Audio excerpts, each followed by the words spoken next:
Some say using an instant pot for pho invites bad luck. Some say those people are pretentious. Either way, I'm doing it. Welcome to Deadpan Kitchen. Today, we're making pho in an instant pot because patience is overrated and maybe because I enjoy living on the edge of a culinary curse.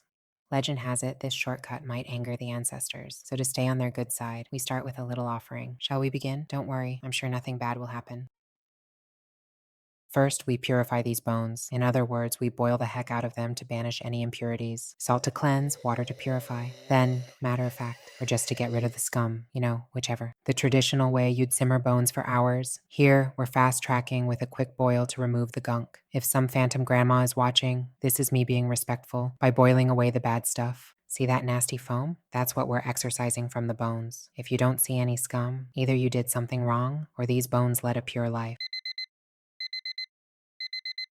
Delicious. This is why we don't skip this step unless you enjoy haunted, cloudy broth. And down the drain go the impurities. Begone. Wash away the sins. Scum. They say washing bones is a cleansing ritual. You're not just removing the scum. You're letting something go. So if something feels off while you do this, just don't look too closely. And whatever you do, don't stop washing until the water runs clear. Anyway, that's probably fine.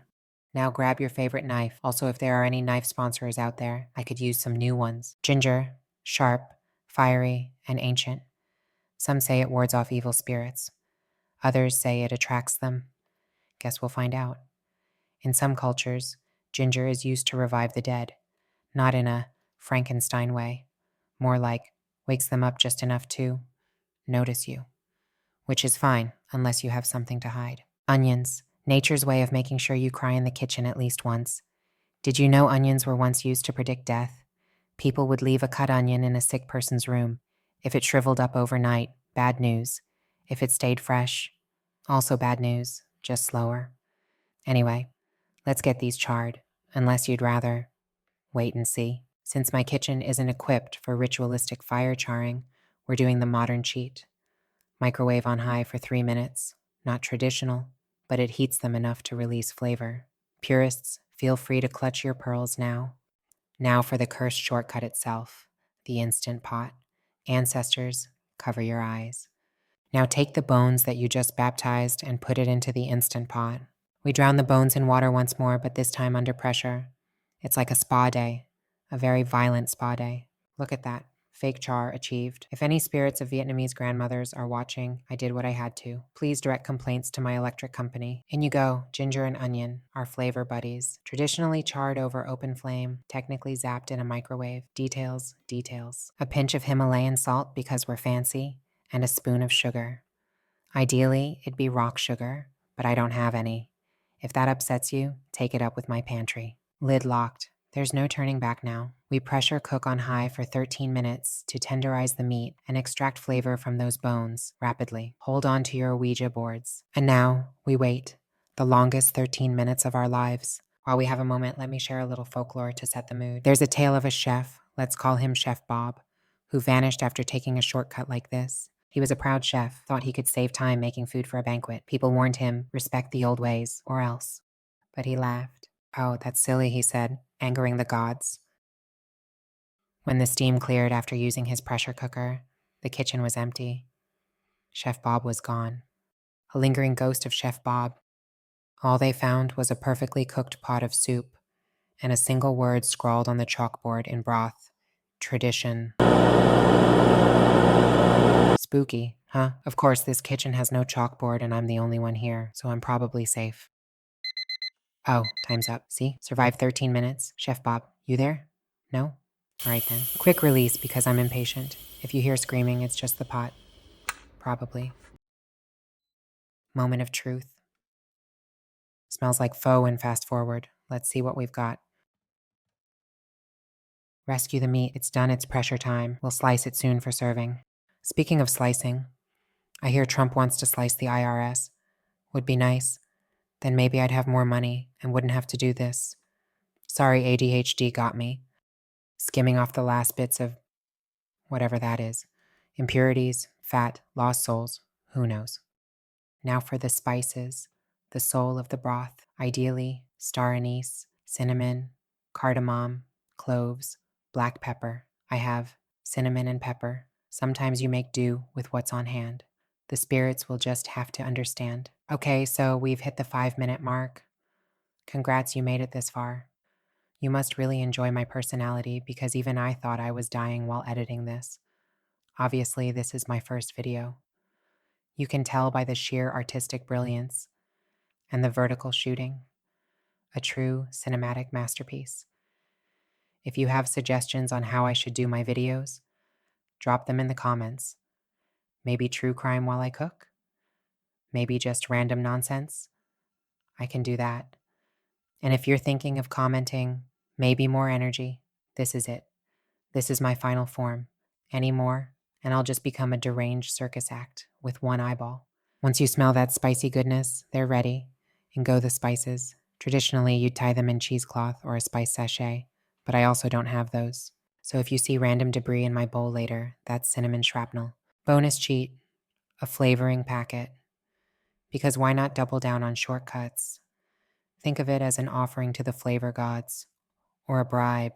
And of course, fish sauce, the pungent lifeblood of Vietnamese cooking. A couple tablespoons. If the room suddenly smells like a dock at low tide, you're doing it right. Seal it up again. 5 more minutes to let those spices commune with the broth. A quick invocation of flavor. While that builds pressure, let's get our toppings ready.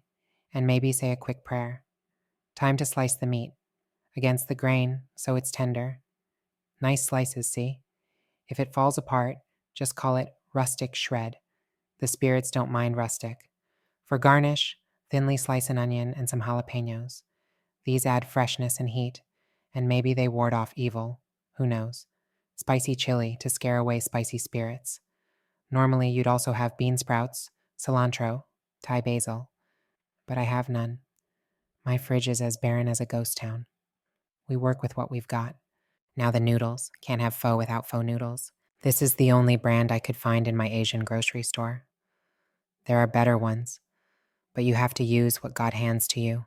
Pro tip or old wives' tale, a bit of oil in the water so the noodles don't stick. Or maybe it's to appease the water spirits with an offering of fat. Either way, in goes a splash. Boil the noodles according to the package instructions, usually just a few minutes. Stir so they don't clump into one giant noodle, unless you want faux lasagna. Hot. Yep, that's about done. You'll inevitably burn your fingers or tongue testing a noodle. It's tradition. Dump out the hot water. Goodbye, starchy bath. Rinse with cold water to stop the cooking and wash off excess starch. This keeps them from sticking together in unholy matrimony later. Also washes away any lingering bad juju.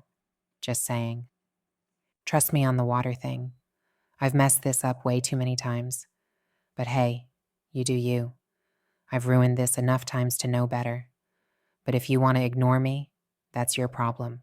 All right, our broth should be ready. Let's unleash it. Seriously, just let it rip. Full steam explosion. Like my boss when she realized her salad was mysteriously missing. Twice. Honestly, overreaction. Remove the used up bits. Ginger, onion, spices. They've given all their essence to the cause. Rest in peace. Aromatics. Your watch has ended. And the bones, they've served well. All the flavor has been extracted. We thank these bones for their sacrifice. Look at that broth. It should be pretty clear, almost translucent. If you did this right, the broth will be clear. If it's cloudy, well, that's between you and the spirits now. Remember, you can always adjust, but you can't unsalt unless you have holy water handy to dilute it. Now we're getting our bowl ready to serve. Scoop the noodles into a bowl. Yes, with my bare hands. It's not like I'm running a food kitchen, so why do you care? Now you're going to add your meat into the broth. Just dunk it right in. Give it a few seconds to soak up the existential flavor. Now put in the meatballs you previously added. I added 4, because obviously balls should come in a set. A few onions for crunch and sweetness. Jalapenos for a little kick. I'd add fresh cilantro and Thai basil too, but I appear to have sacrificed those to the void. Or, I just forgot to buy them. Now, if you're feeling like an extra carnivore, you can always cook up some ground beef. Normally, you'd use filet mignon, but this is a budget recipe, and we're using what we have because we're not royalty. Now throw your ground beef into the mixture. Yes, it's still a little pink because we're going for that elevated medium rare effect, or, as some would call it, questionable food safety. Now, pour in the broth. Use a strainer to catch any lingering fat and gunk we pretended to scoop up earlier. because nothing says refined cuisine like filtering out your mistakes at the last possible second. And there it is, pho in an instant pot, a culinary shortcut, a potential crime against tradition. In Vietnam, some believe you should offer the first bowl of pho to the departed, a small bowl, set aside for ancestors or ghosts to keep them satisfied. I might skip that step because I'm really hungry. And if any spirits have a problem with that, well, they can take it up with my stomach. If you try this at home, good luck. And if you don't, probably the safer choice. Either way, thanks for watching. Remember, cooking is an art, and like all art, some of it is deeply questionable.